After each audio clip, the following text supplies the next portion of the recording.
Starhawk is built on a fantastic and loved fast-paced recipe.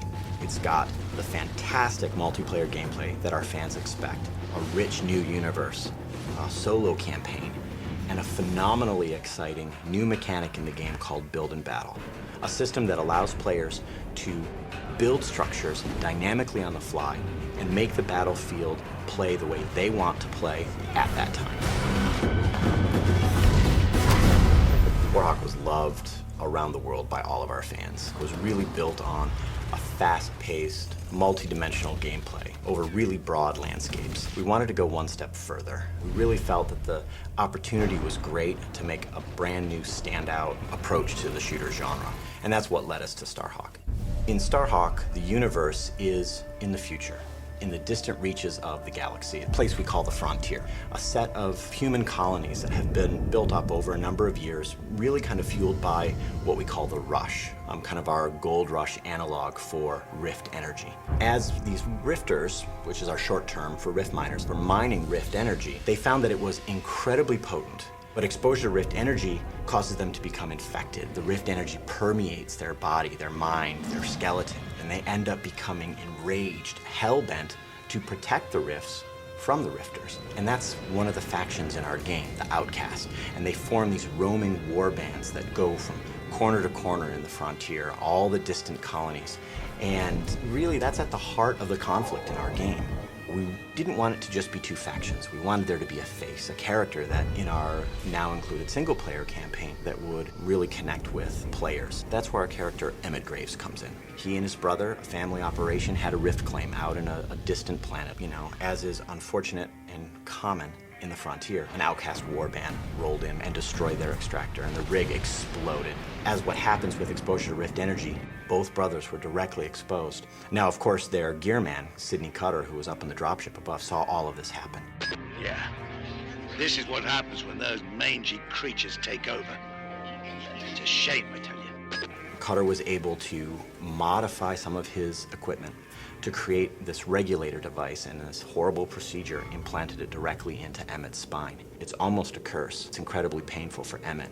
And now he bears the mark, the brand of an outcast warrior. And he became outcast himself. And so Emmett ended up being a hired gun, like a gunslinger, protecting claims, going to colonies that were being attacked by outcast warbands. Anybody that comes out here has a plan or a problem. I came back with both.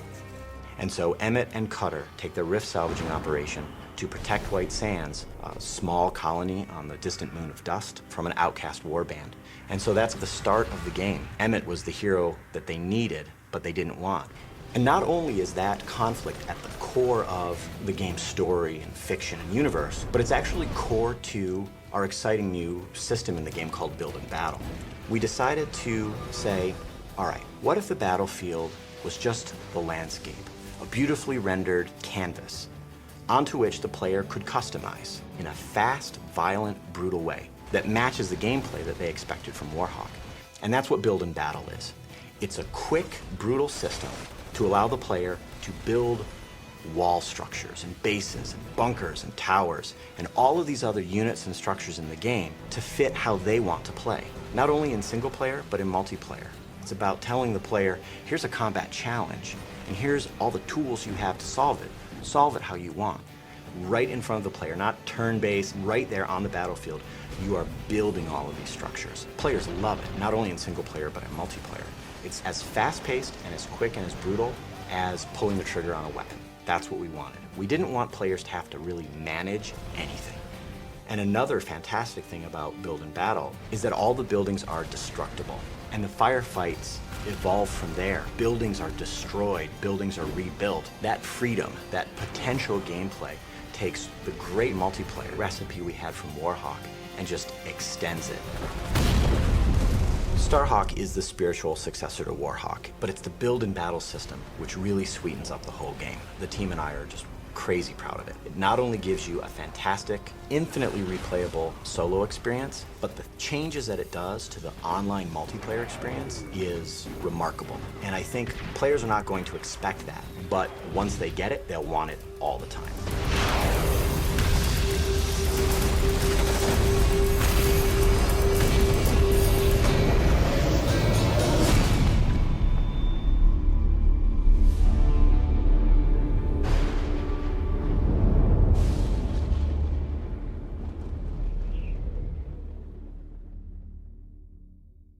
What's up, viewers? That was a first look at Starhawk, which is a new game being developed by a new studio, LightBox Interactive, which is a spin-off company from Incognito Entertainment, which made the game Warhawk, which is why you hear so much about Warhawk in this game, because these are the same people who made Warhawk.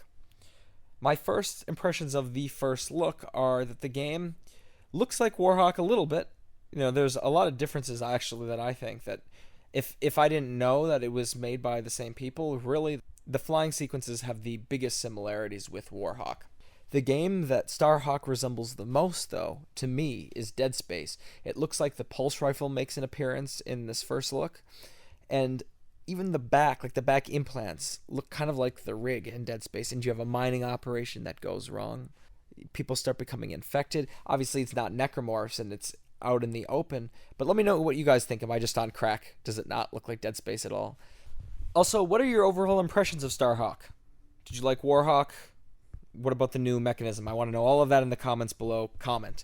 So in the end, I think that this dev diary, this first look, is a win.